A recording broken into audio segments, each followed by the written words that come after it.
Look, we've all been there. You know the exact feeling. You drop $400 on the latest, shiniest golf tech, fully expecting it to magically cure your slice, right?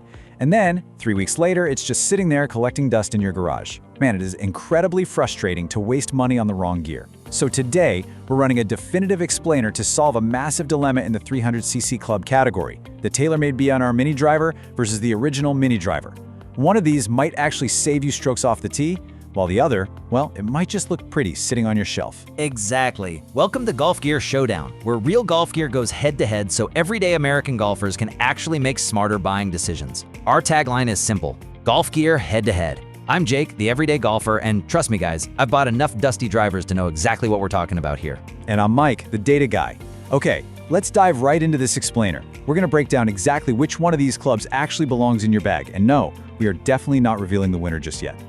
All right, picture this scenario. You're standing right there in the golf shop. Both of these clubs are sitting right in front of you on the rack. The marketing hype is super loud, your buddies are telling you to buy one, the internet's screaming at you to buy the other, and you are just completely confused about which 300cc fairway finder to actually pull the trigger on. And golfers compare these two specifically because they occupy that perfect middle ground, right? They're smaller than a driver, but bigger than a 3-wood. They are strictly built for tee box control.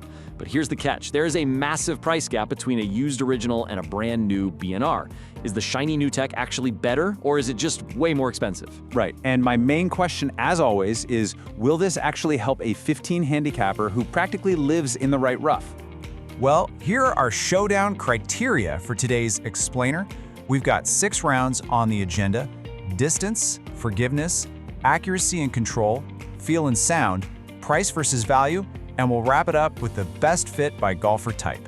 Definitely pay close attention to this because I promise you the upcoming accuracy and price rounds are going to completely flip your expectations on what you think you should actually buy. Okay, let's transition right into round 1, distance and primary performance. Basically, what are these clubs actually built to do out on the course? Look, this is literally where every single guy at my local Muni starts. Hey, how far can I hit it? Jake, every guy at your Muni asks how far, but on paper, distance is virtually tied. The original has a notoriously hot face for its 300cc size, but the BRNR completely updates the center of gravity placement. If you find the dead center on both of these clubs, the smash factor is nearly identical. We are literally talking about a 2-yard carry difference. Right, but let's be honest, how many of us actually find the dead center consistently? Exactly my point. Neither of these is going to beat a modern 460cc driver for pure raw distance. But if we are strictly comparing Mini Driver to Mini Driver, round 1 goes to the BRNR. But only, and I mean only, if you're the type of golfer with a fast swing speed who can actually activate that updated tech to optimize your spin rates. For absolutely everyone else, this round is a total push. All right, moving right along into round 2, forgiveness. AKA, what happens when you completely miss-hit the ball? Let's be brutally honest here. You're stepping up to the first tee on a chilly Saturday morning, thin strikes happen. A lot. And the tweaked weight distribution on the BRNR, it is an absolute game changer. I mean, the original had twist face, sure, but man, when you missed it, you felt it. You got this really punishing directional kick. Yeah, and the MOI numbers completely back that up. Off-center strikes on the original lost up to 8 miles per hour of ball speed. But the BRNR preserves that speed and really stabilizes the head through impact. It just feels noticeably more stable, especially when you catch it low on the face. For a 15 handicapper who is just desperately trying to avoid the woods on the right, that stability literally saves your scorecard. Look, it doesn't magically fix a terrible swing, but it handles miss-hits so much better. So round 2 goes decisively to the BRNR Mini Driver. But hey, hold on a second. Before you make your final decision based on distance and forgiveness alone, we really need to ask the ultimate question here.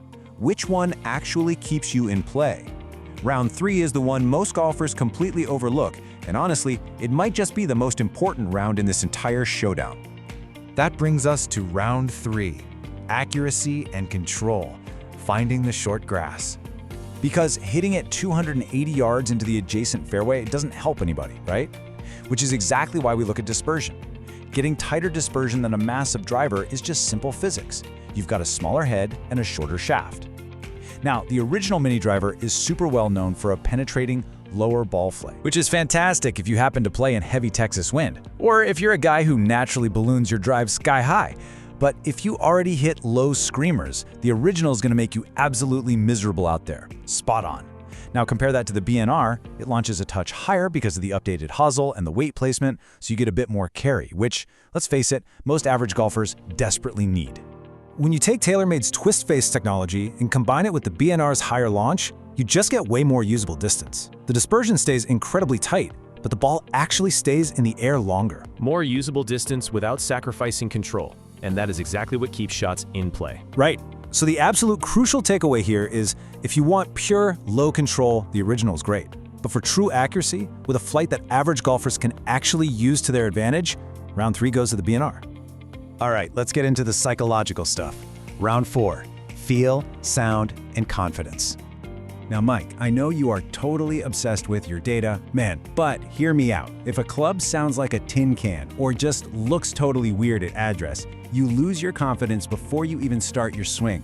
The BNR's gorgeous bronze finish plus that tweaked face gives a much softer sensation at impact. I'll give you that. The original, by comparison, had a very, very firm sound. Some golfers even called it a little clicky. Yeah, clicky is definitely the right word for it. The BRNR just has this deeper, way more satisfying thwack. Visually and audibly, it simply inspires confidence. There's just this undeniable, I want to hit this one factor with the BNR. When you pull it out of the bag, you genuinely feel like a player. Now, I do have to give the original a quick honorable mention here, because it has very clean, classic lines that a lot of golf purists absolutely love. But for sound, feel, and pure confidence on the tee box, round 4 belongs to the BRNR. Okay, let's talk money. Round 5, price versus value, the smart shopper move. Seriously, is the shiny new tech actually worth the premium price tag? Look, the original Mini Driver is basically only available in the used market right now. But because of that, you can find it at a massive discount compared to retail. Meanwhile, the BRNR is the current model. You are paying full retail price for that thing, or at least very close to it. And while the performance gap between the two is definitely there, as we've just discussed, it is absolutely not massive enough to say the original is obsolete. Not even close. So let's jump to our smart shopper moves. First up, avoid the tour player hype. Second, definitely shop used if you're on a budget. And here is a pro tip that most guys completely ignore. Match your shaft to your actual swing speed. Picking the wrong flex will literally ruin everything this club head is trying to do. Oh, absolutely. I had a buddy buy a Mini Driver purely because he saw Tommy Fleetwood hit this gorgeous stinger with it on TV, and then he couldn't get the thing airborne to save his life. Match your shaft to your swing speed, not your ego, guys. If you're dropping retail money on a BRNR, you better get fit for the shaft. Exactly. So who actually wins the value round? On pure value and bang for your buck, the undisputed winner of round 5 is the original Mini Driver. All right, so we've battled it out through the rounds. Now here is the part where we tell you exactly who should buy each one.